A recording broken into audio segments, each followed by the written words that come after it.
Hello friends, स्वागत है आप सभी का ऑल इन वन क्लासेस के 3 दिवसीय घटनाक्रम में। आज है 19 जून और 16, 17, 18 जून से जितने भी एग्जाम की दृष्टि से इम्पोर्टेंट करंट अफेयर बन सकते हैं उसको हम इस वीडियो में डिस्कस करेंगे। चलिए शुरू करते हैं। पहला सवाल है, IMD की विश्व प्रतिस्पर्धा सूचकांक में भारत का कौन सा स्थान है? IMD जिसका फुल फॉर्म है institute for management development. IMD की विश्व प्रतिस्पर्धा सूचकांक कॉम्पिटिटिव इंडेक्स में भारत का स्थान कौन सा है? ऑप्शन है 10, 20, 43, 49। इसका सही आंसर है थर्ड ऑप्शन 43।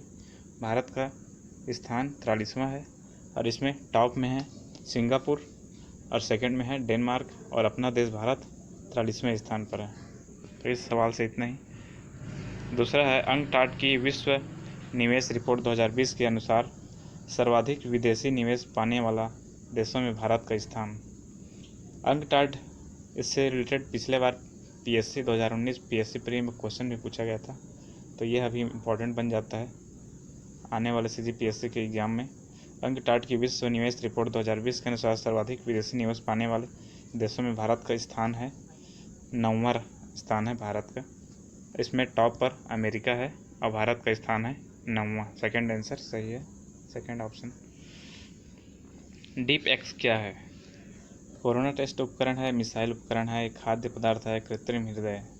इसका सही आंसर है कोरोना टेस्ट उपकरण है, जिसे डेवलप किया है NIT प्रयागराज के स्टाफ ने डेवलप किया है।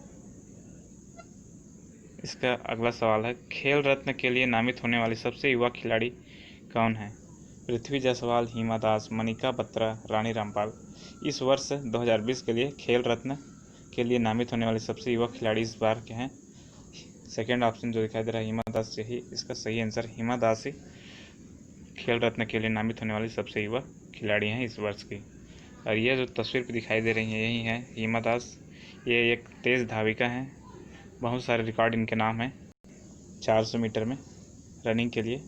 ये असम की ढींग शहर की रहने वाली हैं, इसलिए इन्हें ढींग एक्सप्रेस भी कहा जाता है। यह भी कई एग्जाम में पूछा जा चुका है किसे ढींग एक्सप्रेस कहा जाता है। तो इसका सही आंसर है हिमा दास को ही ढींग एक्सप्रेस कहा जाता है। अगले सवाल को देख लेते हैं। भारत सरकार ने स्वास्थ्य देखभाल आपूर्ति श्रृंखला के लिए कौन सा पोर्टल लॉन्च किया है? ऑप्शन है आरोग्य स्वास्थ्य, आरोग्य पथ, आरोग्य सेतु, आरोग्य प्रकाश। इसका सही आंसर हो जाएगा आरोग्य पथ।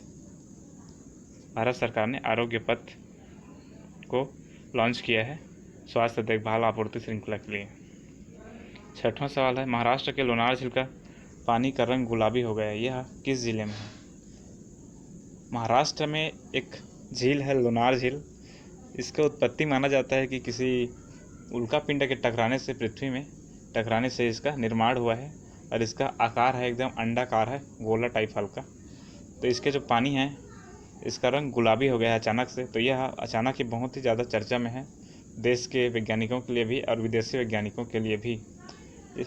हालांकि इसका कारण वर्तमान में यह माना जा रहा है कि पानी में लवणता की वृद्धि हो गई है, जिससे शैवाल की प्रकृति बदल गई है, जिससे हरे रंग के शैवाल गुलाबी कलर के दिखाई दे रहे हैं। उसी की वजह से पानी का रंग गुलाबी हो गया है। फिलहाल इसके लिए साइंटिस्ट रिसर्च कर रहे हैं, पर अभी के लिए इतना ही क्लियर हुआ है।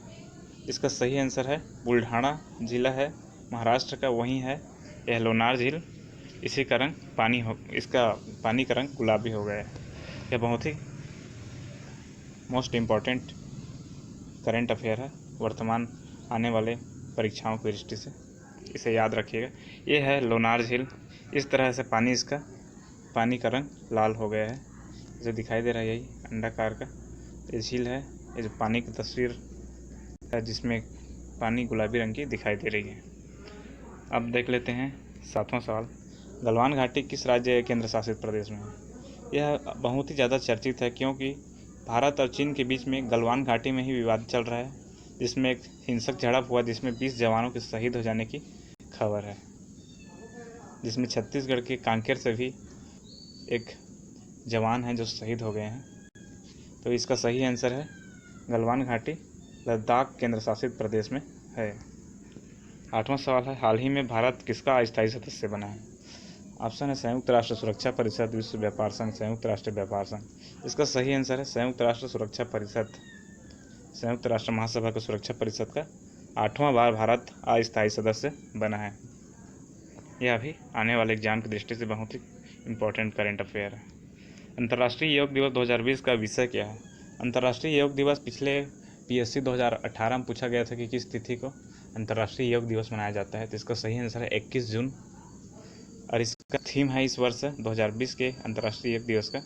पहला ऑप्शन जो दिखाई दे रहा है, घर पर योग और परिवार के साथ योग, क्योंकि कोरोना की वजह से सरकार यही संदेश दे रही है कि घर पर रहें, परिवार के साथ रहें, तो इसलिए इस बार का थीम यही है, घर पर योग और परिवार के साथ योग। नीति आयोग के वर्तमान CEO कौन है? तो ऑप्शन है नरेंद्र मोदी, राजीव कुमार, अमिताभ कांत, अरविंद पनगड़िया।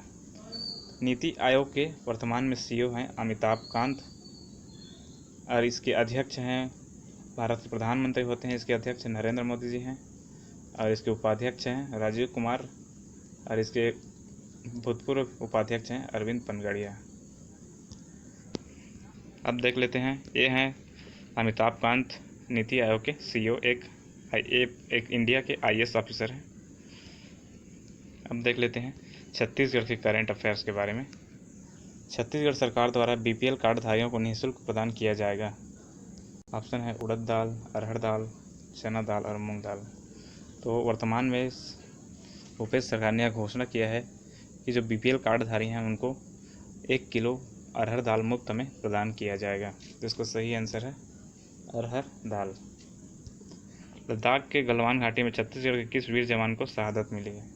ऑप्शन है धुर्वाराम माड़िया, गणेश कुंजाम, हीरालाल राठिया, नंदलाल माड़िया। इसका सही आंसर है सेकंड ऑप्शन, गणेश राम कुंजाम जी को ही गलवान घाटी में छत्तीसगढ़ की इस वीर को शहादत मिली है। ये जो तस्वीर पे दिखाई दे रही है, यही हैं गणेश कुंजाम। ये जो जवान हैं देश के हमारे, इन्हें ही शहादत मिली है गलवान घाटी में, जो कि लद्दाख में है।